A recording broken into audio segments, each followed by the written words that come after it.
इस वीडियो में है कक्षा 10वीं का विषय गणित से पाठ 1 जिसका नाम है वास्तविक संख्याएं। वास्तविक संख्याओं का ये भाग 2 है। इस भाग में हम करेंगे एक्सरसाइज 1.1। एक्सरसाइज 1.1 में कुल 5 प्रश्न है। पांचों के 5 प्रश्नों को इसी वीडियो में सोल्व करेंगे। इसके अलावा पाठ 1 वास्तविक संख्याओं के जो भी अन्य भाग हैं इन सभी के लिंक आपको मिल जाएंगे नीचे डिस्क्रिप्शन बॉक्स में। सो एक्सरसाइज 1.1 स्टार्ट करते हैं नेक्स्ट पेज से। एक्सरसाइज 1.1 में सबसे पहला क्वेश्चन हमारे सामने आता है, निम्नलिखित संख्याओं का एचसीएफ ज्ञात करने के लिए यूक्लिड विभाजन एल्गोरिदम का प्रयोग कीजिए। जो भी हमें यहाँ पर ये संख्याएं दी गई हैं इनका हमें एचसीएफ ज्ञात करना है, एचसीएफ निकालना है। और कैसे निकालना है? यूक्लिड विभाजन एल्गोरिदम का प्रयोग करते हुए। यूक्लिड विभाजन एल्गोरिदम क्या होता है इसको मैंने भाग 1 परिचय में आपको बताया था। उसी का यूज करते हुए यहाँ पर हम इन दोनों संख्याओं का एचसीएफ ज्ञात करेंगे। ये हमारे क्वेश्चन नंबर 1 का पहला भाग है। इसमें हमें दो संख्याएं दी गई हैं 135 और 225। जो हमारी बड़ी वाली संख्या होती है, परिचय में मैंने आपको बताया था, बड़ी वाली संख्या को मान लेते हैं a, तो बड़ी वाली संख्या बराबर में हो जाएगा 225। ठीक है। और जो हमारी छोटी वाली संख्या होती है 135 से छोटी संख्या, इसको मान लेते हैं हम b बराबर में 135। जो हमारी बड़ी वाली संख्या है इसको हमें किस प्रकार से लिखना है? a बराबर में b गुना में q और जमा में r। यही होता है गाइज यूक्लिड डिवीजन एल्गोरिदम, यानी यूक्लिड विभाजन एल्गोरिदम। जो हमारी बड़ी वाली संख्या है हम इसको इस रूप में लिखेंगे। और इस रूप में लिखने के लिए क्या करना होगा? सबसे पहले हमारी बड़ी वाली संख्या लिखो भैया, 2 2 5। इसको हम भाग कर देंगे छोटी वाली संख्या से। छोटी वाली संख्या यहाँ पर है हमारी 135, तो मैं इसे भाग करता हूँ। ये मैंने लिखा 135। 135 को 1 तक लेके जाएंगे तो आएगा यहाँ पर 135। घटाऊंगा मैं 225 में से 135 को तो आ जाएगा 90। हम यहाँ पर ये हमारी जो संख्या है 225, इसको किस प्रकार से लिख सकते हैं? यहाँ पर मैंने लिखा 225 बराबर में b। b हमारी वो संख्या होती है जिससे हम भाग करते हैं। यहाँ पर हमारा आ जाएगा 135 गुना में q। q यहाँ पर हमारा होगा ये वाली, यहाँ पर जो संख्या होगी उसे हम q कहेंगे। ये आ जाएगा हमारा 1 और जमा में r यानी कि शेषफल। r शेषफल कितना है हमारा? 90। तो यहाँ पर आ जाएगा 90। अब फिर से हम क्या करेंगे? जो हमारा 90 है इसके आगे हम इस तरह से लगाएंगे। और जिससे हमने पहले भाग किया था, यहाँ पर क्या था हमारा? 135। 135 को यहाँ पर पहुँचा देंगे अंदर। 135 यहाँ पर अंदर आ गया। 90 से इसे भाग कर देंगे। 90 के पहाड़े को 1 तक लेके जाएंगे तो आ जाएगा यहाँ पर 90। 135 में से 90 को घटाएंगे तो आ जाएगा 45। अब हम जो हमारी ये वाली संख्या है 135, इसको किस प्रकार से लिख सकते हैं? यह आ जाएगा हमारा 135 बराबर में 90 गुना में 1। 90 को 1 से गुना किया और शेषफल बचा हमारा 45। तो यहाँ पर लिखता हूँ मैं 90 गुना में 1 जमा में शेषफल 45। बिल्कुल इसी प्रकार से आगे जाएंगे हम, इसमें आगे हल करेंगे। 45 के आगे इस तरह से बना लेते हैं। यहाँ पर अब हमारी कौन सी संख्या आएगी अंदर? हमने 135 को 90 से भाग किया है तो 90 यहाँ पर अंदर आ जाएगा। अंदर 90 लिखेंगे। अब 45 से 90 को भाग करेंगे तो 45 के पहाड़े में 90 कितने पे आता है? 2 पर। 45 को पहाड़े को 2 तक लेके जाएंगे तो आ जाएगा 45 दूनी 90। 90 में से 90 को घटाएंगे तो शेषफल में आ जाएगा 0। 90 को मैं किस प्रकार से लिख सकता हूँ? यहाँ पर मैं लिखता हूँ 90 बराबर में 45 को मैंने 2 से गुना किया और शेषफल में हमारा क्या बचा? यहाँ पर 0। ये आ गया हमारा 0। अब आपको मैंने परिचय में बताया था कि जब शेषफल में 0 बचे उस समय जिस संख्या से हम भाग देंगे वही होता है एचसीएफ। तो यहाँ पर मैं लिखता हूँ एचसीएफ। हमारी जो भी संख्याएं हैं उसे लिखेंगे ब्रैकेट में। 135 और 225, इन दोनों संख्याओं का एचसीएफ क्या होगा? 45। और क्यों होगा? क्योंकि इससे भाग देने पर शेषफल में 0 आ गया। तो यहां पर हो जाएगा हमारा ये उत्तर। अब क्वेश्चन नंबर 1 के सेकंड पार्ट में भी हमें यहां पर दो संख्याएं दी हैं, इनका भी एचसीएफ ज्ञात करना है यूक्लिड विभाजन एल्गोरिदम से। जैसे हमने फर्स्ट पार्ट को सोल्व किया था बिल्कुल उसी तरह से इस वाले पार्ट को सोल्व करेंगे। इसमें हमें दो संख्याएं हैं 196 और 38220। बड़ी संख्या हमारी ये है तो ये हो जाएगी a बराबर में 38,220 और b बराबर हमारी संख्या हो जाएगी 196। अब जो हमारी बड़ी संख्या है इसको हम किस प्रकार से लिखेंगे, a बराबर में b गुना में q जमा में r। यही होता है हमारा यूक्लिड विभाजन एल्गोरिदम। तो क्या करना होगा इस प्रकार से लिखने के लिए, जो हमारी बड़ी वाली संख्या है इसको अंदर लिखेंगे, यहाँ पर आ जाएगा 38,220 और इसको छोटी संख्या यानी कि 196 से भाग कर देंगे। इसको बिना कैलकुलेटर का इस्तेमाल करते हुए हल करते हैं। 196 के पहाड़े में 1 पर आएगा 196, घटाएंगे 382 में से 196 को, 2 में से 6 को नहीं घटाया जा सकता है तो यहाँ से हासिल ले लेंगे, 8 में से 1 हासिल लेने पर ये हो जाएगा 12, 12 में से 6 को घटाएंगे तो यहाँ पर बचेगा 6। अब बिल्कुल आसान कर लेते हैं, यहाँ पर 7 बचेगा, ये हो जाएगा 37, 37 में से 19 को घटाएंगे तो बच जाएगा यहाँ पर 18। अब जो ऊपर हमारी ये संख्या है 2, इसको नीचे ले आते हैं, 2 यहाँ पर लेके आएंगे। अब 196 को कहाँ तक लेके जाएं, देखो 196 को 10 से गुना करने पर 1960 आ जाएगा, यानी इसे 9 से गुना करके देखते हैं। 9 से गुना करने पर आएगा यहाँ पर 1764। अब ऊपर वाली संख्या से नीचे वाली संख्या को घटाएंगे तो शेषफल में यहाँ पर आ जाएगा 98। घटाना बिल्कुल आसान है, आप यहाँ पर अंतर देख सकते हो, 862 और 764, इनमें अंतर कितना है, 98 का अंतर है तो घटाने पर 98 आ गया। अब ये 0 बचती है हमारी, इस 0 को यहाँ पर ले आएंगे नीचे, 0 आ गई। अब 196 के पहाड़े को कहाँ तक लेके जाएं कि 980 हमारा आ जाए। अगर मैं 196 को 5 से गुना करता हूं तो हमारी एग्जैक्ट वैल्यू आ जाती है 980। तो 196 को 5 से गुना किया, आ गया 980। 980 में से 980 को घटाया तो शेष में 0 बचेगा, कुछ भी नहीं आएगा, 0 हमारी वैल्यू हो जाएगी। अब जो हमारी 38,220 है इसको मैं किस प्रकार से लिख सकता हूँ, यहाँ पर मैं लिखता हूँ 38,220 बराबर में b हमारी वो संख्या होती है जिससे हम भाग करते हैं, यानी कि 196, ये आ गया हमारा गाइस 196 गुना में q हमारा ये होता है, q कितना आया हमारा 195, तो यहाँ पर आ जाएगा हमारा 195 जमा में r, शेषफल कितना है 0, ये शेषफल हमारा आ गया। अब HCF क्या होगा, जो हमारी ये दोनों संख्याएं हैं 196 और जो हमारा 38,220, इनका HCF क्या होगा। मैंने आपको बताया कि जब हमारा शेषफल 0 हो जाए उस समय हम जिस संख्या से भाग करेंगे वही हमारा HCF होगा, यानी इन दोनों संख्याओं का HCF क्या हो जाएगा 196। यही हो जाएगा हमारा इस वाले पार्ट का उत्तर। अब क्वेश्चन नंबर 1 का थर्ड पार्ट, जिसमें हमें यहाँ पर ये दो संख्याएं दी गई हैं, इनमें बड़ी वाली संख्या हो जाएगी a और छोटी वाली संख्या हो जाएगी b। अब यूक्लिड विभाजन एल्गोरिदम का यूज करेंगे, जो होता है a बराबर में b गुना में q जमा में r। इस प्रकार से हम इन संख्याओं को लिखेंगे। तो हमारी बड़ी संख्या जो है उसको हम भाग करेंगे, हमारी बड़ी संख्या 8 6 7 यानी कि 867, इसको हम भाग करेंगे 255 से। 255 के पहाड़े को मैं 3 तक लेकर जाता हूं तो यह आ जाएगा 765। 867 में से 765 को जब मैं घटाऊंगा, इसको घटाऊंगा तो यहाँ पर आ जाएगा हमारा 102, यानी जो हमारी ये संख्या है 867, इसको मैं किस प्रकार से लिख सकता हूँ, यहाँ पर आ जाएगा 867 बराबर में b क्या है हमारा 255, q क्या होगा 3 और शेषफल यानी कि r यहाँ पर है 102। मैं इसे इस तरह से लिख सकता हूँ 255 गुना में q यानी कि 3 और जमा में r यानी कि शेषफल 102। ये हो गया हमारा स्टेप 1। अब नेक्स्ट स्टेप में क्या करेंगे, जो हमारे ये 255 है इसको यहाँ पर अंदर लिख दिया जाएगा। जो हमारा 255 है इसको मैं यहाँ पर लेकर आ जाता हूँ, यह आ गया 255।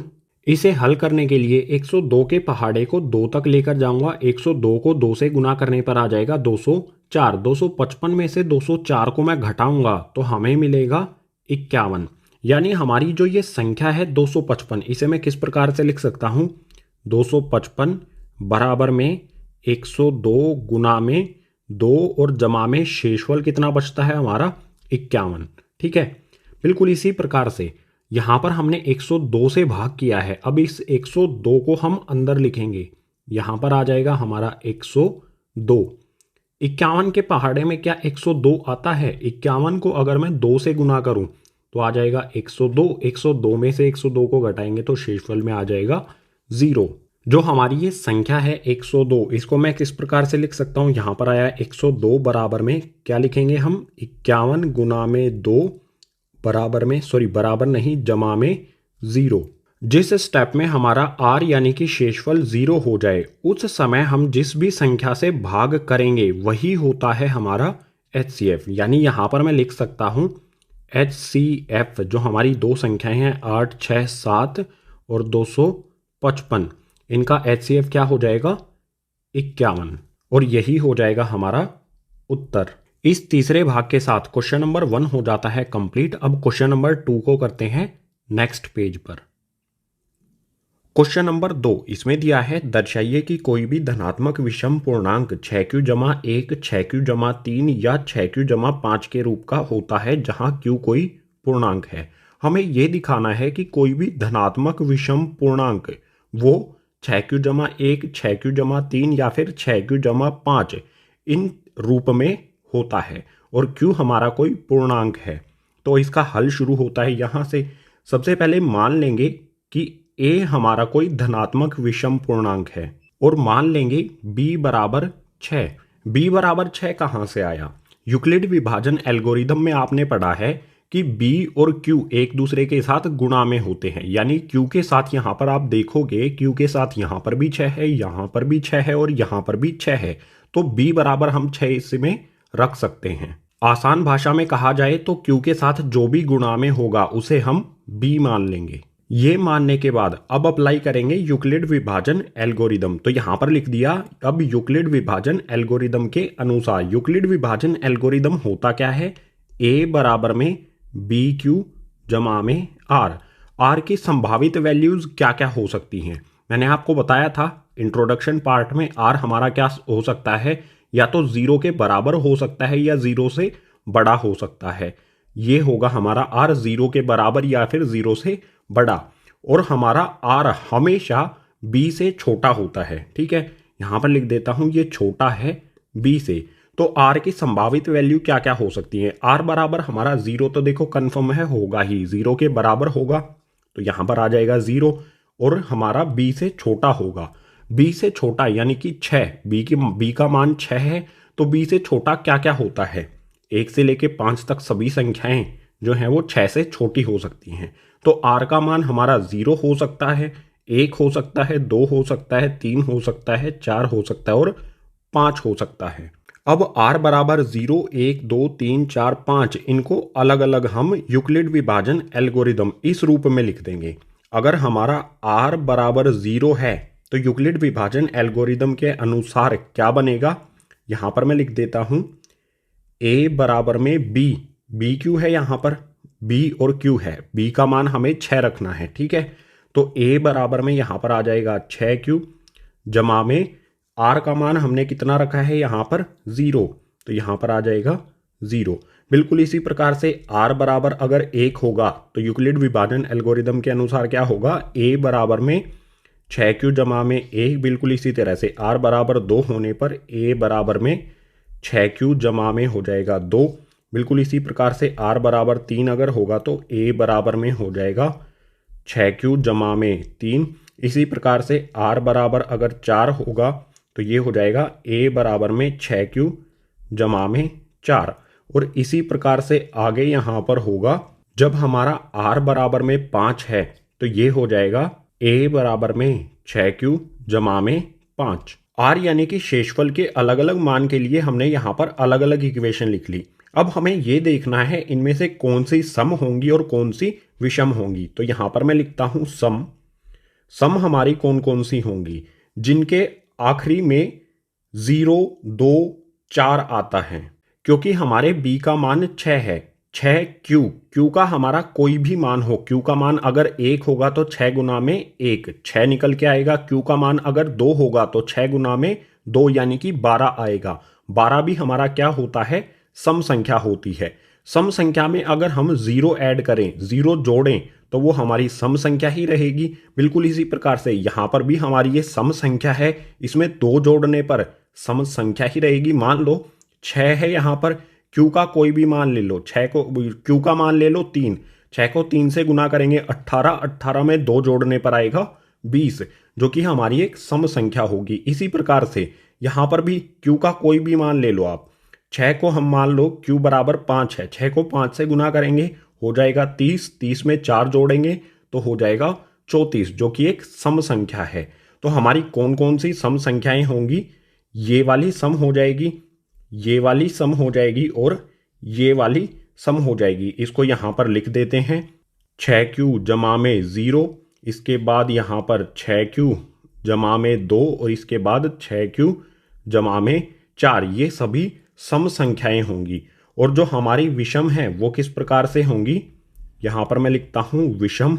ये कौन सी होंगी? जो भी हमारी बची हैं वो विषम हो जाएंगी। यहाँ पर देखो, 6 को मान लो हम किसी से भी गुना करें, क्यू का हम कोई भी मान ले लेते हैं, क्यू का मान ले लेते हैं 1, 6 को मैं 1 से गुना करूंगा, 6 कम 6 जमा में 1 करूंगा तो हो जाएगा 7, जो कि एक विषम संख्या है। बिल्कुल इसी प्रकार से यहाँ पर है 6q, क्यू का मान लो 2 है, क्यू बराबर 2 है तो 6 को 2 से गुना करूंगा, 6 दूनी 12 और 3 हो जाएगा 15।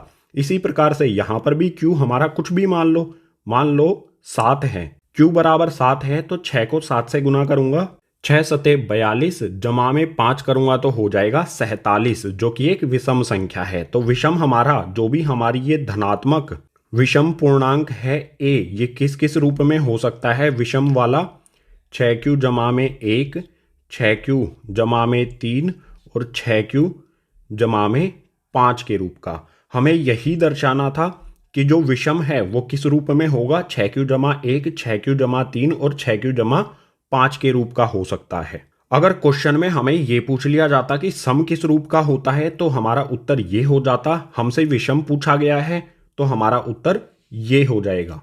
क्वेश्चन नंबर 2 का ये हो गया आंसर। अब इससे आगे वाले प्रश्न को देखते हैं नेक्स्ट पेज पर। अब है क्वेश्चन नंबर 3। इसमें दिया है किसी परेड में 616 सदस्यों वाली एक सेना की टुकड़ी को 32 सदस्यों वाले आर्मी बैंड के पीछे मार्च करना है। दोनों समूहों को समान संख्या वाले स्तंभों में मार्च करना है।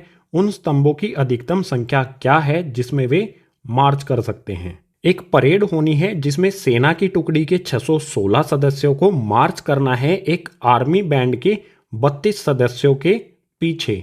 दोनों को समान संख्या वाले स्तंभों में मार्च करना है। हमें पता लगाना है कि स्तंभों की अधिकतम संख्या क्या हो सकती है जिसमें वे मार्च करेंगे। तो स्तंभों की अधिकतम संख्या ज्ञात करने के लिए 616 और 32 इन दोनों संख्याओं का ज्ञात करना होगा हमें HCF। और HCF हम ज्ञात करेंगे यूक्लिड विभाजन एल्गोरिदम का यूज करके। सो हल शुरू होता है यहां से। यूक्लिड विभाजन एल्गोरिदम क्या होता है? A बराबर में BQ जमा में R। हमारे पास दो संख्याएं हैं 616 और 32। बड़ी वाली संख्या हमारी हमेशा होती है A, तो A बराबर में आ जाएगा 616 और B बराबर में हमारी छोटी संख्या आ जाएगी 32। जो हमारी बड़ी संख्या A यानी कि 616 है, हम इसको इस रूप में लिखेंगे A बराबर BQ जमा में R। इस रूप में लिखने के लिए क्या करना होगा? भाग देना होगा बड़ी वाली संख्या 616 आएगा यहाँ पर। 616 को छोटी वाली संख्या 32 से, 32 को 1 से गुना करूंगा तो यहाँ पर आ जाएगा 32। इस 61 में से 32 को घटाने पर यहाँ आ जाएगा 29। अब ये 6 नीचे लेकर आ जाएंगे, यहाँ पर ये आ गया 6। अब 32 को किससे गुना करें कि 296 या 296 के बिल्कुल करीब पहुंच जाएं। मैं गुना करता हूं 32 को 9 से। 32 को 9 से गुना करने पर आ जाएगा 288। 296 में से 288 को हम घटाएंगे तो यहाँ पर आ जाएगा 8। शेषफल में 8 आ गया। जो हमारा ये 616 है इसको मैं किस प्रकार से लिख सकता हूँ? यहाँ पर मैं लिखता हूँ 616 यानी कि 616 बराबर में B का मान हमारा 32, Q का मान हमारा 19 और शेषफल यानी कि R ये हो जाएगा हमारा 8। तो यहाँ पर आएगा हमारा B यानी कि 32 गुना में Q। B के साथ यहाँ पर गुना में क्या है? ये है Q, तो इस Q की जगह पर आ जाएगा ये 19 और जमा में शेषफल R यानी कि 8। अब इसको आगे हल करेंगे, इस भाग को आगे जारी रखेंगे हम। 8 के यहाँ पर इस प्रकार से मैं बनाता हूँ। हमने यहाँ पर पहले 32 लिखा है, इस 32 को हम इसके अंदर रख देंगे। अब यहाँ पर अंदर आ जाएगा 32। 8 के पहाड़े में 32 आता है। 8 को अगर मैं 4 से गुना करूं तो आ जाएगा 32। 32 में से 32 को घटाएंगे तो आ जाएगा 0 यानी कि 0। यानी जो हमारा ये 32 है इसको मैं किस प्रकार से लिख सकता हूँ, यहाँ पर लिखता हूँ 32 बराबर में यहाँ पर हमारा b क्या होगा, b हो जाएगा 8, q हो जाएगा 4 और r हो जाएगा 0। तो यहाँ पर आ जाएगा 8 गुना में 4 और जमा में शेषफल यानी कि 0। जब भी हमारा शेषफल 0 हो जाए उस समय हम जिस संख्या से भाग करते हैं वही होता है HCF, यानी कि 616 और 32 इन दोनों संख्याओं का HCF क्या होगा, यहाँ पर मैं लिखता हूँ HCF। हमारी दोनों संख्याएं 616 और 32 इन दोनों का HCF क्या होगा 8। और क्यों होगा, क्योंकि इससे भाग देने पर शेषफल में 0 आ गया तो 8 ही हमारा इन दोनों संख्याओं का HCF हो जाएगा। यानी स्तंभों की अधिकतम संख्या क्या है जिसमें आर्मी वाले मार्च कर सकते हैं, 8 यहां पर लिख देंगे। स्तंभों की अधिकतम संख्या हो जाएगी 8 और यही हो जाएगा हमारा इस प्रश्न का उत्तर। अब इससे अगले वाले क्वेश्चन के लिए चलते हैं नेक्स्ट पेज पर। अब है guys question number 4। Question number 4 में हमें यहाँ पर दिया है यूक्लिड विभाजन प्रमेयिका का प्रयोग करके दर्शाइए कि धनात्मक पूर्णांक का वर्ग किसी पूर्णांक m के लिए 3m या 3m जमा 1 के रूप का होता है।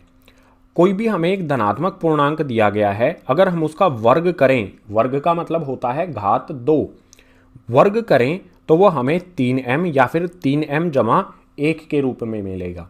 ये हमें दर्शाना है यूक्लिड विभाजन प्रमेयिका का उपयोग करके।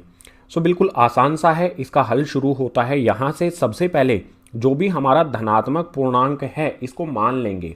माना a हमारा कोई धनात्मक पूर्णांक है और में हमें क्या करना है, a हमारा कोई धनात्मक पूर्णांक हो गया और b बराबर में मान लेंगे हम जो भी हमारी m के साथ वैल्यू दी गई है। देखो यहाँ पर m के साथ गुणा में है 3 और यहाँ पर भी m के साथ गुणा में है 3, तो b का मान हम 3 रख लेंगे। b बराबर हो जाएगा हमारा 3। अब यूक्लिड विभाजन प्रमेयिका क्या कहती है, a बराबर में BQ जमा में R, ये यूक्लिड विभाजन प्रमेयिका होती है। इसमें R का मान क्या होगा हमें पता लगाना होगा। R का मान क्या क्या हो सकता है, R के मान के लिए कंडीशन क्या होती है, बिल्कुल आसान सी कंडीशन होगी, R 0 के बराबर होगा और 0 से बड़ा होगा, सिंपल सी कंडीशन है, और B से छोटा होगा। इस कंडीशन के अनुसार R के क्या क्या मान हो सकते हैं। सबसे पहला मान तो हो जाएगा 0, R 0 के बराबर हो सकता है, यहाँ से हम क्लियर कंक्लूजन निकाल सकते हैं, निष्कर्ष निकाल सकते हैं। और B से छोटा होगा, B का मान अगर 3 है तो R 3 से छोटा क्या क्या होता है, 1 होगा और 2 होगा। तो R का मान हमारा 0 हो सकता है, 1 हो सकता है और 2 हो सकता है। R के हमारे 3 संभावित मान यहाँ पर हमने लिख दिए हैं।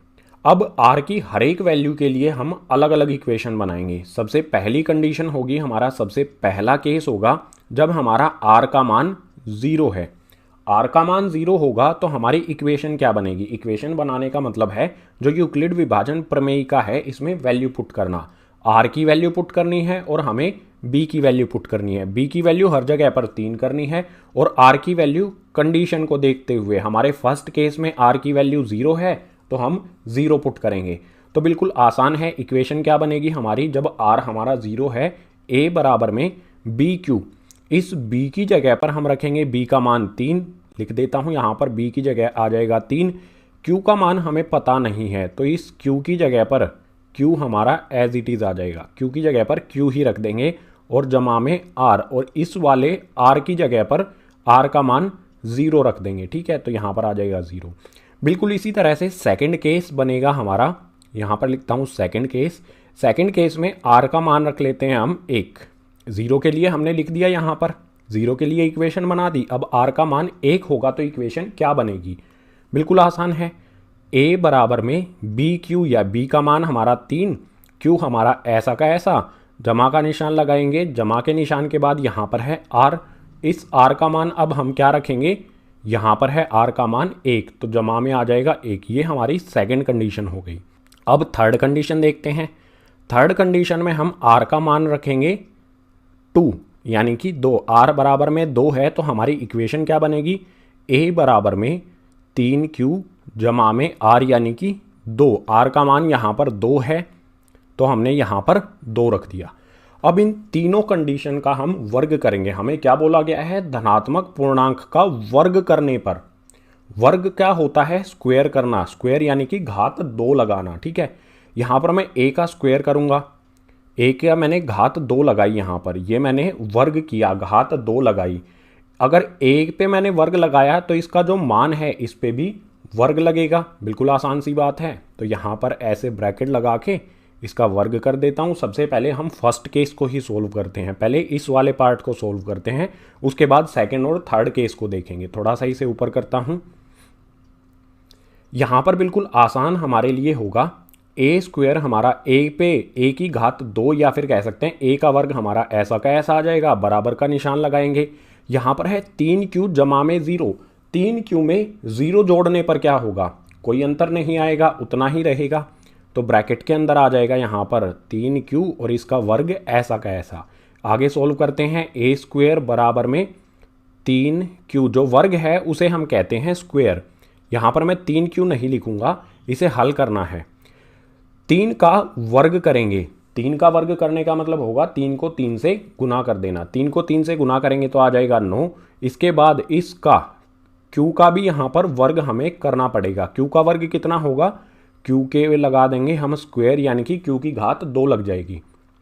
आगे इसे सोल्व करेंगे तो 9 में से हम क्या कॉमन ले सकते हैं। देखो क्वेश्चन की तरफ ध्यान से देखो, क्वेश्चन में हमें क्या चाहिए है, 3 हमें चाहिए है। 9 से हम 3 उभयनिष्ठ ले सकते हैं। इस 9 से हम 3 कॉमन ले सकते हैं, यानी उभयनिष्ठ ले सकते हैं। 3 मैं कॉमन ले लूँगा तो मेरे पास बचेगा क्या, ब्रैकेट लगाता हूँ। देखो इस 9 में से मैंने 3 कॉमन ले लिया, उभयनिष्ठ रख लिया, तो 3 के पहाड़े में 9 कब आता है, 3 बार में। यहाँ पर आ जाएगा 3, एक सेकेंड गाइज, यहाँ पर आ जाएगा 3, और इसके बाद जो हमारा ये Q की घात 2, ये ऐसा का ऐसा आ जाएगा। ये लिख दिया मैंने Q की घात 2, ब्रैकेट कर दिया बंद, बराबर का निशान लगाऊंगा। यहाँ पर 3 हमारा ऐसा का ऐसा आ जाएगा। जो ब्रैकेट के अंदर हमारा 3Q की घात 2 है, इसको मैं मान लूँगा M। ठीक है, इस पूरे ब्रैकेट की जगह पर मैं लिख दूंगा M। ये लिख दिया मैंने M। हमने क्या दर्शाना था कि हमारा कोई भी धनात्मक पूर्णांक है, अगर हम उसका वर्ग करें तो वो 3M के रूप का होगा या फिर 3M जमा 1 के रूप का होगा। यहाँ पर 3M तो आ गया, 3M जमा 1 भी हमें चाहिए है। तो उसके लिए हम सेकंड कंडीशन को सोल्व करेंगे। इसको नीचे सोल्व करूँगा, यहाँ पर लिख लेता हूँ। सेकंड कंडीशन में हमारी इक्वेशन क्या है, सेकंड केस, इसमें हमारी इक्वेशन है A बराबर में 3Q जमा में 1। वर्ग करते हैं, वर्ग यानी कि घात लगाएंगे 2। अगर A पे लगाया है तो इसकी वैल्यू पर भी लगेगी घात 2। यहाँ पर बिल्कुल आसान हम फॉर्मूला लगा सकते हैं, A जमा B इसका वर्ग। इसका फॉर्मूला क्या होता है, A का वर्ग जमा में 2AB, उसके बाद जमा में B का वर्ग। आसान सा फॉर्मूला है, कक्षा 9वीं में आपने इसे पढ़ा है। तो इसी फॉर्मूले को अप्लाई कर देंगे यहाँ पर। ये बिल्कुल इसी रूप में है, A जमा B और इसका वर्ग। इसको इस रूप में लिख देंगे, A इस एक्सपेंडेड वाले रूप में लिख देंगे, इस वाले रूप में। तो हमारी वैल्यू क्या आएगी भैया, ये आ गया हमारा 3Q, इसका वर्ग करेंगे, जमा का निशान लगाएंगे, 2 आ जाएगा। फॉर्मूले में वैल्यू पुट करना आसान है, कक्षा 9वीं में आपने ये सारी चीज़ें सीखी हैं। तो 2 आ जाएगा। 2 के बाद यहाँ पर क्या है, AB, A यानी कि 3Q और B यानी कि 1, ये आ जाएगा। उसके बाद फिर से जमा का निशान लगाएंगे। आखिरी में यहाँ पर है B का वर्ग। B का मान कितना है, 3Q हमारा ये A है और ये है जमा के बाद B, यानी कि 1 का यहाँ पर करेंगे वर्ग। अब इसे हल कर लेंगे। आसान क्या है हमारे लिए, 3Q इसका वर्ग है तो 3 का वर्ग हो जाएगा 9, Q का वर्ग हमारा Q वर्ग ही रहेगा। जमा में इसे हल करेंगे। देखो आसान है, सबसे पहले संख्याओं को गुना कर लो। 2 को 3 से गुना करूँगा हो जाएगा 6, 6 को 1 से गुना करूँगा तो भी ये 6 ही रहेगा, 6 आ जाएगा। बचेगा यहाँ पर क्या, ये वाला Q बचेगा, इसको ऐसा का ऐसा यहाँ पर लिख देंगे, जमा का निशान लगाएंगे। यहाँ पर है 1 का वर्ग, 1 को 1 से ही गुना करेंगे तो हमारा 1 ही आएगा। अब देखो स्टार्टिंग में हमारी जो ये वैल्यू हैं, ये वाली जो दो टर्म हैं, इनमें से हम तीन कॉमन ले सकते हैं, तीन उभयनिष्ठ रख सकते हैं। तीन उभयनिष्ठ ले लेते हैं, इनमें से तीन मैंने उभयनिष्ठ लिया, ब्रैकेट लगाते हैं, ब्रैकेट के अंदर बचेगा क्या, 9 में से मैंने तीन उभयनिष्ठ लिया तो बचेगा क्या, 3 के पहाड़े में 9 कितने पे आता है, 3 पर। और क्यू का वर्ग हमारा ऐसा का ऐसा आ जाएगा, जमा का निशान लगाऊंगा। यहाँ पर है 6Q, इसमें से मैंने तीन उभयनिष्ठ ले लिया, यानी 3 के पहाड़े में 6 कब आता है, 2 पर, और क्यू हमारा ऐसा का ऐसा आ जाएगा, ब्रैकेट लगा देंगे। बचा क्या हमारा, जमा का 1, इसको यहाँ पर ऐसा का ऐसा लिख देता हूँ, यह आ गया हमारा जमा का 1, बराबर का निशान लगाएंगे, 3 आ जाएगा। जो भी हमारा यहाँ पर ब्रैकेट के अंदर है इसको हम मान लेंगे m। अब आप कहोगे कि m होता क्या है, इसे भी बताता हूँ। ये आ जाएगा हमारा m, पूरे ब्रैकेट की जगह पर लिख दिया मैंने, इस पूरे ब्रैकेट की जगह पर मैंने m लिख दिया। इसके बाद बचा क्या, जमा का 1, इसको यहाँ पर ऐसा का ऐसा लिख दूंगा, 3m जमा 1 आ गया हमारा। जो भी हमारा ये m है, चाहे यहाँ पर हमने रखा है m, चाहे यहाँ पर हमने m रखा है इस वाली वैल्यू की जगह पर, इस m को हम कहेंगे धनात्मक पूर्णांक। ये हमारा कोई भी धनात्मक पूर्णांक हो सकता है। देखो 3Q का वर्ग ये हमारा एक धनात्मक पूर्णांक है, तो इसकी जगह पर हम m रख सकते हैं। बिल्कुल इसी प्रकार से 3Q का वर्ग जमा में 2Q, ये भी हमारा एक धनात्मक पूर्णांक है, इसकी जगह पर हम m रख सकते हैं। इसमें कोई भी डाउट नहीं होना चाहिए। यहाँ पर मैं लिख देता हूँ, ये फर्स्ट वाले केस में हमारा m बराबर में आएगा 3Q का वर्ग, जो कि क्या है, एक पूर्णांक है।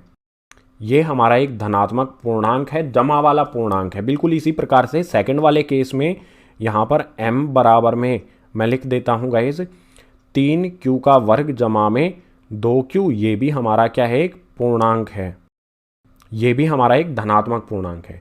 अभी हमें देखो हमारा 3m आ गया और 3m जमा 1 आ गया, लेकिन अभी भी हमें थर्ड केस को सोल्व करना पड़ेगा, देखना पड़ेगा कि भैया 3m और 3m जमा 1 के अलावा तो हमारा कोई उत्तर नहीं आ रहा है।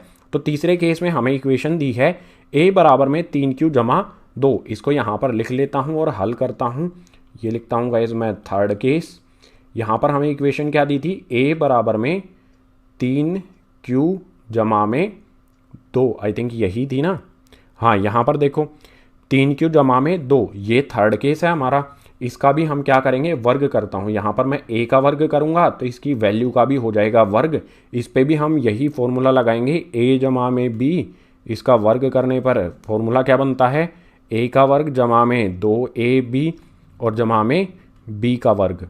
इसको हम हल करते हैं तो बिल्कुल आसान है, फॉर्मूला लगाना आपको आता ही होगा। आसान सा क्या होगा हमारा, यह आ जाएगा 3Q, इस पे वर्ग लगाएंगे जमा में 2a यानी कि 3Q, 2ab है ना यहाँ पर फॉर्मूले में 2ab, तो b का मान यहाँ पर कितना है, 2, यहाँ पर लिख दूंगा 2, फिर जमा का निशान लगाऊंगा। आखिरी में फॉर्मूले के क्या है, b का वर्ग, b का मान यहाँ पर 2 है तो 2 का यहाँ पर कर देंगे वर्ग। फिर से बराबर का निशान लगाऊंगा, हल करेंगे। 3Q का वर्ग, इसे हल करेंगे, 3 को 3 से गुना करूंगा तो आ जाएगा 9 और Q का वर्ग हमारा ऐसा का ऐसा आ जाएगा। इसके बाद जमा का निशान लगाएंगे। पहले जो हमारी संख्याएं हैं उनको हल कर लेते हैं। 2 को 3 से गुना करूंगा, 2 तिया 6, 6 को 2 से गुना करूंगा तो आ जाएगा 12, यहाँ पर आ जाएगा 12। बचा हमारा यहाँ पर ये वाला Q है, तो Q हमारा ऐसा का ऐसा आ गया। इसके बाद जमा का निशान लगाएंगे। यहाँ पर है 2 का वर्ग, 2 का वर्ग यानी कि 2 को 2 से गुना करना, 2 को 2 से गुना करने पर आ जाएगा 4, सो यहाँ पर आ गया ये 4। आगे इसे हल करेंगे। स्टार्टिंग वाले में जो हमारी यहाँ पर ये चीज़ें दी गई हैं, नहीं अभी कॉमन नहीं लेंगे, स्टार्टिंग वाली चीज़ें अभी मत देखो, अभी कॉमन नहीं लेंगे। हमें यहाँ पर थोड़ा सा दिमाग का इस्तेमाल करना होगा। मैं लिखता हूँ, ध्यान से देखो, 9Q का वर्ग जमा में 12Q जमा में 3 जमा 1। मैंने क्या किया, ध्यान से देखो, जो ये 4 है मैंने इसको इस प्रकार से लिख दिया 3 जमा 1। 3 को 1 में ऐड कर दें, 3 और 1 को अगर हम जोड़ दें तो ये 4 बन जाता है। यहाँ पर ये 4 बन जाता है 3 और 1 जोड़ने पर। तो 4 को मैं इस प्रकार से लिख सकता हूँ 3 जमा में 1, मैंने इसको इस प्रकार से लिख दिया। अब स्टार्टिंग वाली हमारी ये 3 टर्म जो हैं, इनमें देखो 3 कॉमन लिया जा सकता है, 3 उभयनिष्ठ लिया जा सकता है, ले लेते हैं। 3 उभयनिष्ठ लेने पर बचेगा क्या, देखो 9 में से 3 उभयनिष्ठ लिया है, या फिर कह सकते हैं 3 के पहाड़े में 9 आता है 3 पर, क्यू का वर्ग हमारा ऐसा का ऐसा, जमा का निशान लगाएंगे। यहाँ पर है 12 क्यू, 3 के पहाड़े में 12 आता है 4 पर, क्यू हमारा ऐसा का ऐसा। इसके बाद यहाँ पर है 3, तो जमा का 1 आएगा यहाँ पर, 3 के पहाड़े में 3 आता है 1 पर। इसके बाद देखो इस वाले 3 की जगह पर आ जाएगा 1, क्योंकि 3 में से हमने 3 को ही उभयनिष्ठ ले लिया। 3 के पहाड़े में 3 कब आता है? 1 पर, ये आ गया। आखिरी में बचा यहाँ पर जमा का 1, ब्रैकेट बंद करके इसको लिख देंगे, ये आ गया जमा का 1। यहाँ पर हमारा क्या होगा? m बराबर में जो भी ब्रैकेट के अंदर है उसको हम m मान लेंगे। m बराबर में ये तीसरे केस के लिए हमारा m का मान आया है 3q का वर्ग जमा में 4q जमा में 1। ये हमारा क्या है? ये हमारा कोई भी एक पूर्णांक है, धनात्मक पूर्णांक। ठीक है, यहाँ पर आप धनात्मक पूर्णांक भी लिख सकते हो। अब ये हमारा m का मान है, तो इसे हल करना बिल्कुल आसान है। 3 हमारा एज इट इज़ आएगा। जो हमारे ब्रैकेट के अंदर संख्याएं हैं, ये वाली संख्या जो है हमारी, जिसको अंडरलाइन किया गया है, ये हो गया हमारा m, और जमा का 1 हमारा एज इट इज़, ये वाला जमा का 1 हमारा ऐसा का ऐसा आ जाएगा। तो आपने देखा r के 3 अलग अलग मान के लिए हमने फर्स्ट, सेकंड और थर्ड केस को जब हल किया तो हमारे मान क्या आए हैं? या तो हमारा 3m आया है या फिर 3m जमा 1 आया है। आप देख सकते हो यहाँ पर फर्स्ट केस को हमने सोल्व किया तो आया 3m, सेकंड केस को सोल्व किया तो आया 3m जमा 1, और यहाँ पर भी थर्ड केस को सोल्व किया तो यहाँ पर भी 3m जमा 1 आ गया। तो आखिरी में यहाँ पर मैं लिख सकता हूँ धनात्मक पूर्णांक का वर्ग 3m या 3m जमा 1 के रूप का होता है। यही हमें दर्शाना था और यही हमने दर्शा दिया है तीनों केसेस को हल करके। सो क्वेश्चन नंबर 4 हो गया हमारा कंप्लीट। अब नेक्स्ट पेज पर देखते हैं क्वेश्चन नंबर 5 को। अब है guys question number 5। Question number 5 में हमें यहाँ पर दिया है यूक्लिड विभाजन प्रमेयिका का प्रयोग करके दर्शाइए कि धनात्मक पूर्णांक का घन 9m जमा 1 या 9m जमा 8 के रूप का होता है। कोई भी धनात्मक पूर्णांक हमें दिया गया है, अगर हम उसका घन करें, घन यानी कि घात, पावर उसकी 3 लगाएं, तो हमें 9m जमा 1 या 9m जमा 8 के रूप में हमारा उत्तर मिलेगा। ये हमें दर्शाना है और यूक्लिड विभाजन प्रमेयिका का यूज करके, इस्तेमाल करके। तो इसका हल शुरू होता है यहाँ से। सबसे पहले मान लेंगे कि a हमारा कोई धनात्मक पूर्णांक है और b बराबर, b का मान हमें क्या रखना चाहिए? m के साथ गुना में यहाँ पर 9 दिया गया है, यहाँ पर भी 9 दिया गया है और यहाँ पर भी 9 दिया गया है। आप कहोगे b बराबर 9 रख लो, लेकिन 9 रखने पर ये क्वेश्चन बड़ा हो जाएगा। तो b का मान क्या रखा जाए? कोई भी ऐसी संख्या हम रख सकते हैं जिसके पहाड़े में 9 आता है। 3 के पहाड़े में 9 आता है, तो b बराबर हम 3 यहाँ पर रख सकते हैं। b बराबर हम 3 भी रख सकते हैं और b बराबर हम 9 भी रख सकते हैं। 3 हम इसलिए रख रहे हैं क्योंकि 9 रखने पर क्वेश्चन हमारा बड़ा हो जाएगा। अब एक सीधी सी बात हमें यहाँ पर अप्लाई करनी है यूक्लिड विभाजन प्रमेयिका। यूक्लिड विभाजन प्रमेयिका क्या होती है? a बराबर में bq जमा में r, और r का हमारा मान क्या होता है? r 0 से बड़ा होता है और 0 के बराबर होता है और b से छोटा होता है। ये कंडीशन अप्लाई होती है r यानी कि शेषफल के लिए। अब r हमारा क्या क्या हो सकता है? मैं यहाँ पर लिखता हूँ r बराबर में r का मान क्या क्या हो सकता है। सबसे पहला तो देखो r 0 के बराबर का होगा तो 0 हो जाएगा। उसके अलावा क्या क्या मान हो सकते हैं? r b से छोटा होता है, b का मान 3 है, तो b से छोटी छोटी कौन सी वैल्यूज बचेंगी? 0 के अलावा हो जाएगा हमारा 1 और हो जाएगा 2। ये r की संभावित वैल्यूज हो सकती हैं।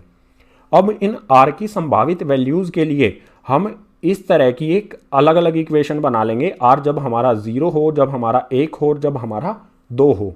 तो यहाँ पर मैं लिखता हूँ r बराबर 0। इसके लिए हमारी इक्वेशन क्या बनेगी?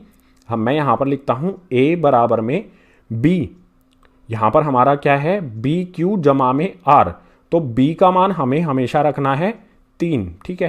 तो यहाँ पर आ जाएगा हमारा 3, q हमारा एज इट इज और जमा में r का मान कितना है? यहाँ पर 0 के लिए लिख रहे हैं, तो r हो जाएगा हमारा 0। बिल्कुल इसी तरह से जब हमारा r बराबर में 1 हो, ये हमारा फर्स्ट केस है।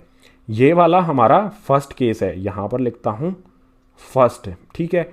इसी तरह से सेकंड केस है ये हमारा, ये हो गया हमारा सेकंड केस, जब हमारा r का मान 1 है। तो इस कंडीशन में हमारी इक्वेशन क्या बनेगी, इक्वेशन क्या हो जाएगी हमारी, a बराबर में 3q जमा में r का मान अब हमारा हमने कितना लिया है 1, तो यहाँ पर r की जगह पर आ जाएगा 1। बिल्कुल इसी तरह से हमारी थर्ड कंडीशन आएगी। थर्ड कंडीशन में, थर्ड यानी कि तीसरी कंडीशन में r बराबर रखेंगे हम 2। हमने यहाँ पर r के 3 मान रखे हैं ना, 0 1 2, 0 यहाँ पर रखा, 1 यहाँ पर रखा। अब 2 के मान के लिए हमारी इक्वेशन क्या बनेगी, a बराबर में 3q जमा में r यानी कि 2। ये हमारी 3 इक्वेशन बनती हैं। अब इन तीनों इक्वेशन का हमें घन करना है, क्वेश्चन में हमें घन करने के लिए बोला गया है। तो सबसे पहले फर्स्ट वाले केस को देखते हैं, इस वाले पार्ट को सबसे पहले सोल्व करते हैं, a का घन करते हैं। तो यहाँ पर मैंने लिखा a का घन यानी कि a पे मैंने पावर यानी कि घात लगा दी 3। ये जो यहाँ पर मैंने 3 लगाया है, घात लगाई है 3, इसी का अर्थ होता है घन। a का घन किया, बराबर में यहाँ पर बराबर का साइन लगाऊंगा, बराबर में यहाँ पर क्या है 3q जमा में 0, 3q में हम 0 जोड़ देंगे तो कितना हो जाएगा 3q ही रहेगा। और हमने यहाँ पर a पे घात लगाई है 3, तो 3q जो है हमारा इस पे भी घात लगेगी, जितनी हमने a पे लगाई है उतनी ही a के मान पे भी लगेगी। सो यहाँ पर भी आ जाएगा 3। अब इसे सोल्व करेंगे, 3q की घात है यहाँ पर, 3q की घात 3 यानी कि घन कर दिया हमने इसका। सोल्व करने पर क्या होगा, 3 की घात 3, जब इसे सोल्व करेंगे तो यहाँ पर आ जाएगा, 3 को 3 से ही आपस में मल्टीप्लाई करेंगे 3 बार, 3 को 3 से मल्टीप्लाई करेंगे, गुना करेंगे तो आ जाएगा 9, 9 को 3 से गुना करेंगे तो आ जाएगा 27। 3 की घात 3 ये हो जाएगा 27, और q पर घात 3 लगेगी तो आ जाएगा q, और यहाँ पर ये 3 एज इट इज। अब यहाँ पर हम क्या कर सकते हैं, 27 के पहाड़े में, सॉरी 9 के पहाड़े में 27 आता है, हमें क्या चाहिए 9 चाहिए है। तो इसमें से 27q की घात 3, इसमें से हम 9 कॉमन लेंगे, 9 के पहाड़े में 27 आता है, तो यहाँ पर मैं 9 लिख लेता हूँ। कितने पर आता है 3 पर, 9 3 27, और q हमारा एज इट इज, इसकी घात 3 एज इट इज, ब्रैकेट कर देंगे बंद। जो ब्रैकेट के अंदर हमारा मान आया है 3q घात 3, इसको मान लूंगा मैं m, ठीक है। यहाँ पर कोमा लगा के लिखता हूँ, m बराबर में 3q की घात 3। इसकी जगह पर इस ब्रैकेट के अंदर जो भी हमारी वैल्यू है इसको मैंने m मान लिया, यानी इस पूरे ब्रैकेट की जगह पर मैं m लिख सकता हूँ। तो हमारा मान क्या आएगा, 9 ऐसा का ऐसा आ जाएगा, और ब्रैकेट की जगह पर आ जाएगा m, यानी a की घात 3, यानी कि a का जब मैं घन करता हूँ तो मुझे क्या प्राप्त होता है 9m, यही मुझे दर्शाना है। यहाँ पर 9m हमने दर्शा दिया। बिल्कुल इसी तरह से सेकंड वाले केस को सोल्व करेंगे। ये हमारा सेकंड वाला केस है, नीचे सोल्व करते हैं इसे। इक्वेशन क्या है हमारी, यहाँ पर सेकंड वाला केस लिख लेते हैं, यहाँ पर सेकंड केस। इक्वेशन है हमारी यहाँ पर a बराबर में 3q जमा में 1, a का घन करता हूँ मैं, तो इसकी वैल्यू का भी हो जाएगा घन, यानी कि इस पे पावर लग जाएगी, घात लग जाएगी 3। अब इसका फॉर्मूला क्या, ये एक फॉर्मूले की फॉर्म में आ गया, इस पे हम एक फॉर्मूला लगा सकते हैं। फॉर्मूला क्या होता है यहाँ पर लिख देता हूँ, a जमा में b इसकी घात 3 जब होती है, इसको सोल्व करने पर, इसके खोलने पर क्या मिलेगा हमें, a की घात 3 जमा में 3a की घात 2b, फिर जमा में 3a b की घात 2, और उसके बाद जमा में b की घात 3। ये फॉर्मूला होता है जो आपने कक्षा 9वीं में पढ़ा होगा, सीखा होगा। इसको इस पे 3q जमा 1 की घात 3, इस पे हम यही वाला फॉर्मूला अप्लाई कर देंगे, लगा देंगे। तो सोल्व करते हैं इसे। सोल्व करने पर सबसे पहले क्या करना होगा, 3q है, इसकी घात आएगी 3, फिर जमा का निशान आएगा, 3 आ जाएगा। 3 के साथ यहाँ पर क्या है, a स्क्वायर b, a की घात 2 और b, तो यहाँ पर a हमारा है 3q, ब्रैकेट लगा के लिखता हूँ यहाँ पर 3q, इसकी घात होगी 2, उसके बाद b b का मान कितना है हमारा, यहाँ पर है 1, तो यहाँ पर आ जाएगा हमारा 1। उसके बाद फिर से जमा का निशान लगाता हूँ। इसके बाद क्या है 3ab की घात 2, यहाँ पर आ जाएगा हमारा 3, a हमारा है 1, सॉरी a हमारा 1 नहीं है, a का मान हमारा यहाँ पर कितना है 3q, तो ये आ जाएगा हमारा 3q। ब्रैकेट लगाता हूँ। इसके बाद b का स्क्वायर यानी कि 1 का स्क्वायर हो जाएगा और जमा में b की यहाँ पर घात है 3, b का घन, b का मान 1 है तो 1 का हो जाएगा घन। अब इसे सोल्व करेंगे, बिल्कुल आसान है, 3q की क्यूब, इसे सोल्व करेंगे तो आ जाएगा हमारा 27q की घात 3 जमा में यहाँ पर कितना है, यहाँ पर भी बिल्कुल सेम आएगा। सबसे पहले जो ये हमारा 3 है इसकी घात है 2, यानी कि 3 को 3 से गुना करेंगे तो आ जाएगा 9, 9 को यहाँ पर 3 से गुना करेंगे तो आ जाएगा 27, यहाँ पर आ जाएगा हमारा 27। उसके बाद जो हमारा ये q है इस पे भी ये घात 2 लगेगी तो आ जाएगा q की घात 2, और एक जो हमारा ये है ये एक इसमें गुना होगा 3q, मतलब इस 27q स्क्वायर में जब एक गुना करेंगे तो ये ऐसा का ऐसा रहेगा, इसमें कोई भी अंतर नहीं आएगा। इसके बाद आगे को सोल्व करते हैं, जमा का निशान लगाएंगे। 3 को मैं 3 से गुना करूँगा, 3 को 3 से गुना करने पर हो जाएगा 9, 9 को मैं 1 की घात 2 से गुना करूँगा, 1 की घात 2 1 ही होगा, और 9 को 1 से गुना करूँगा तो 9 हो जाएगा, तो यहाँ पर आ जाएगा 9 और q हमारा एज इट इज़। इसके बाद प्लस का साइन लगाऊंगा, यहाँ पर है 1 की घात 3, 1 की घात 1 पे कितनी भी बार घात लगा लो हमेशा 1 ही रहेगा, तो यहाँ पर आ जाएगा 1। अब आप यहाँ पर ध्यान से देखो, स्टार्टिंग से यहाँ से लेके यहाँ तक देखो 27, उसके बाद फिर से आता है 27 और फिर आता है 9, यानी हमें 27, इस 27 और इस 9 में से 9 को उभयनिष्ठ यानी कि कॉमन ले सकते हैं। ले लेते हैं कॉमन ले लेते हैं, इसे थोड़ा सा ऊपर करता हूँ पहले। कॉमन लेने पर क्या आएगा, 9 मैं कॉमन ले लेता हूँ, उभयनिष्ठ रख लेता हूँ, तो यहाँ पर बचेगा क्या, इस 27 में से मैंने 9 को उभयनिष्ठ ले लिया तो 9 के पहाड़े में 27 आता है 3 पर, और q की घात 3 हमारा एज इट इज आ जाएगा। प्लस का साइन लगाऊंगा, यहाँ पर है 27q स्क्वायर, इसमें से 9 उभयनिष्ठ ले लूंगा तो 9 के पहाड़े में 27 आता है 3 पर, q की घात 2 हमारा एज इट इज। इसके बाद जमा का निशान लगाता हूँ, यहाँ पर है 9q, इस 9q में से 9 मैं उभयनिष्ठ ले चुका हूँ तो बचेगा यहाँ पर q, और ब्रैकेट में लगा दूंगा। मैंने क्या किया, इन सभी टर्म्स में से जिन जिन के नीचे लाइन लगाई है इन सभी टर्म्स में से मैंने 9 को उभयनिष्ठ ले लिया, बचा हमारा जमा का 1, इसे ऐसा का ऐसा लिख दूंगा, यह आ गया हमारा जमा का 1। अब यहाँ पर मैं क्या करता हूँ, बराबर में साइन लगाता हूँ, 9 आ जाएगा। जो भी हमारा ब्रैकेट के अंदर है, ये वाला पार्ट जो भी ब्रैकेट के अंदर है इसे मान लेता हूँ मैं m, ठीक है। तो इस पूरे ब्रैकेट की जगह पर मैं m लिख देता हूँ, ये आ जाएगा m पूरे ब्रैकेट की जगह, और इस पूरे ब्रैकेट के बाद क्या है यहाँ पर जमा का m, वो यहाँ पर एज इट इज आ जाएगा, ये आ गया हमारा जमा का 1, सॉरी m नहीं है ये, जमा का 1 है, ये यहाँ पर एज इट इज आ गया। यहाँ पर ये भी लिख देता हूँ m बराबर में 3q की घात 3 जमा में 3q की घात 2 और जमा में q, ये हमने m बराबर रख दिया। m बराबर रख दिया तो इस पूरे पार्ट की जगह, ब्रैकेट की जगह यहाँ पर m आ गया और जमा का 1 यहाँ पर एज इट इज आ गया। हमारा पहले केस में 9m आ गया, दूसरे केस में 9m जमा 1 आ गया। अभी हमारा तीसरा केस भी हमें देखना है। तीसरे केस में क्या है, यहाँ पर देखो a बराबर 3q जमा में 2, इसे भी सोल्व करते हैं। यहाँ पर मैं लिखता हूँ, अगले वाले पेज पर ही लिख लेता हूँ।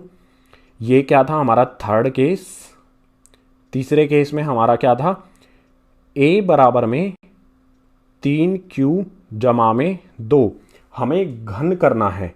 a पे 3 लगाता हूँ तो इसकी जो वैल्यू है इस पे भी घात लग जाएगी 3, इस पे भी बिल्कुल वही फॉर्मूला अप्लाई मैं करूँगा, ये वाला फॉर्मूला ही यहाँ पर भी अप्लाई किया जाएगा। a जमा में b की पावर 3, यही फॉर्मूला अप्लाई करेंगे। सो सोल्व करेंगे इसे। तो सबसे पहले क्या करना है, फॉर्मूला आपको अप्लाई करना आता ही होगा ना, इस पे कर देता हूँ प्लस में, यहाँ पर लिखता हूँ मैं 3, इसके बाद ब्रैकेट में आ जाएगा 3q, इसकी घात लगा देंगे 2, इसके बाद आ जाएगा यहाँ पर गुना में 2, फिर से जमा का निशान लगाऊंगा, यहाँ पर आ जाएगा 3, ब्रैकेट के अंदर आ जाएगा 3q, इस पर कोई घात नहीं लगेगी, अब घात लगेगी 2 पे, इसके बाद जमा का निशान लगाऊंगा। आखिरी में क्या करना है, हमें जो हमारा b होता है, b का मान होता है, उसकी घात 3 करनी होती है, यानी कि आ जाएगी 2 की घात 3। सोल्व करते हैं इसे, 3q है, इसकी घात 3 है, 3 की घात 3 क्या होता है 27, और q की घात 3 हमारी एज इट इज़, जमा का निशान लगाऊंगा। यहाँ पर इस 3 की घात 2 है, तो 3 को 3 से गुना करने पर आ जाएगा 9, 9 को 3 से गुना करेंगे तो आ जाएगा 27, उसके बाद 27 को इस 2 से गुना करेंगे तो आ जाएगा 54, यहाँ पर आ जाएगा 54, और इसके बाद बचता क्या है, यहाँ पर ये वाला q बचता है, इस q की घात ये 2 होगी तो आ जाएगा q का स्क्वायर, यानी कि q की घात 2। इसके बाद जमा का निशान लगाता हूँ। यहाँ पर देखो, सबसे पहले 2 की घात 2, 2 को 2 से गुना करेंगे आ जाएगा 4, 4 को इस 3 से गुना करूँगा तो हो जाएगा 4 तिये 12, 12 को इस 3 से गुना करूँगा तो आ जाएगा 36, तो यहाँ पर आ जाएगा हमारा 36। इसके अलावा बचा क्या है, ये वाला q बचा है, तो इस वाले q को यहाँ पर एज इट इज़ लिख देंगे, ये आ गया हमारा q। जमा में 2 की घात 3, 2 को आपस में 2 से ही 3 बार गुना करना है, 2 दूनी 4, 4 दूनी 8, तो इस 2 की घात 3 की जगह पर आ जाएगा 8। अब क्या करना है, देखो 9 के पहाड़े में कहाँ तक संख्याएं आती है, 9 के पहाड़े में 27 भी आता है, 9 के पहाड़े में 54 भी आता है, 9 के पहाड़े में 36 भी आता है। तो इन शुरुआत वाली 3 टर्म्स में से मैं 9 उभयनिष्ठ यानी कि कॉमन ले लूँगा। यहाँ पर मैं 9 कॉमन लूँगा, बचेगा क्या गाइज, यहाँ पर 9 के पहाड़े में 27 कितने पे आता है 3 पे, उसके बाद q की पावर 3 यानी कि q की घात 3, ये हमारा एज इट इज़ आ जाएगा। इसके बाद जमा का साइन लगाऊंगा, यहाँ पर है 54, 9 के पहाड़े में 54 कितने पे आता है, 9 के पहाड़े को 6 तक लेकर जाने पर आएगा 54, तो यहाँ पर 9 उभयनिष्ठ लेने के बाद यहाँ पर आ जाएगा 6, और जो हमारा q की घात 2 है ये एज इट इज़ आ जाएगा। फिर से जमा का साइन लगाऊंगा, यहाँ पर है 36, 9 के पहाड़े में 36 कब आता है 4 पर, इस 36 में से 9 उभयनिष्ठ यानी कि कॉमन ले लूंगा तो यहाँ पर आ जाएगा 4, और इसके साथ में ये वाला q as it is, bracket कर देंगे बंद, और जमा का 8 आ जाएगा हमारा एज इट इज़। अब आप ध्यान से देखो, ब्रैकेट के अंदर जो भी हमारा मान है इसको हम मान लेंगे m, तो हमारा आंसर क्या आएगा 9 आ जाएगा। जो ये ब्रैकेट है इस पूरे ब्रैकेट की जगह पर मैं m लिख देता हूँ, ठीक है, यहाँ पर मैं लिख देता हूँ 9 के साथ m इस पूरे ब्रैकेट की जगह पर, और उसके अलावा क्या बचेगा, जमा का 8 यहाँ पर लिख देता हूँ, यह आ गया हमारा जमा का 8। यहाँ पर ये भी लिख देता हूँ m बराबर में, m का मान हमारा क्या है, इस पूरे ब्रैकेट को हमने m मान लिया जो भी इसके अंदर दिया गया है, तो m बराबर में यहाँ पर लिख देता हूँ मैं 3q की घात 3 जमा में 6q की घात 2 जमा में 4 और q, ये हमारा m का मान है। तो हमने तीनों कंडीशन में क्या देखा कि जो भी हमारा धनात्मक पूर्णांक है जब हम उसका घन करते हैं तो हमारा 9m मिलता है, उसके बाद हमें 9m जमा में 1 मिलता है, और आखिरी में 9m जमा में 8 मिलता है। यही हमें दर्शाना था। क्वेश्चन हो गया कंप्लीट। लेकिन मैंने आपको कहा था कि हमने b का मान, जो हमारा ये b बराबर 3 है, इस 3 की जगह पर 9 क्यों नहीं रखा, हमें 9 रखना चाहिए था ना, तो मैंने 3 क्यों रखा। देखो क्वेश्चन को छोटा करने के लिए ये किया गया था। यहाँ पर 9 है, 3 के पहाड़े में 9 आता है, तो यहाँ पर हम 3 रख सकते हैं। मान लीजिए जहाँ पर भी हमें 9 दिया गया है, यहाँ पर हमें अगर 4 दिया होता तो उस 4 की जगह पर हम 2 रख सकते थे, क्योंकि 2 के पहाड़े में 4 आता है। ठीक है, इस तरह से हम क्वेश्चन को छोटा कर सकते हैं। अगर मान लो यहाँ पर मैं 3 की जगह पर 9 रखता तो हमारा r का मान कितना हो जाता, 0 1 2 3 4 5 6 7 8 तक हमारा मान जाता, और 8 या 9 हमारे केस बनते। अभी हमारे r के 0 1 और 2 ये हमारे मान थे, तो सिर्फ हमारी 3 ही कंडीशन हुई। अगर r का मान 8 तक जाता तो हमारी कुल 9 कंडीशन होती, 9 केस बनते और क्वेश्चन बहुत ज़्यादा बड़ा हो जाता। तो ये हमने दर्शा दिया है यहाँ पर कि जो भी हमारा धनात्मक पूर्णांक a है, जब हम उसका घन करेंगे तो वो 9m या फिर 9m जमा 1 या फिर 9m जमा 8 के रूप का होगा। लास्ट में यहाँ पर लिख भी देंगे धनात्मक पूर्णांक का घन 9m जमा 1 या फिर 9m जमा 8 के रूप का होता है। यही हमें दर्शाना था, यहाँ पर हमने ये दर्शा दिया है। बिल्कुल आसान सा क्वेश्चन था। अगर समझ नहीं आया है तो एक बार दोबारा से देख लो इस क्वेश्चन को, बिल्कुल अच्छी तरह से समझ आएगा और एक बार खुद से सॉल्व करने का ट्राई करो गाइज। ठीक है।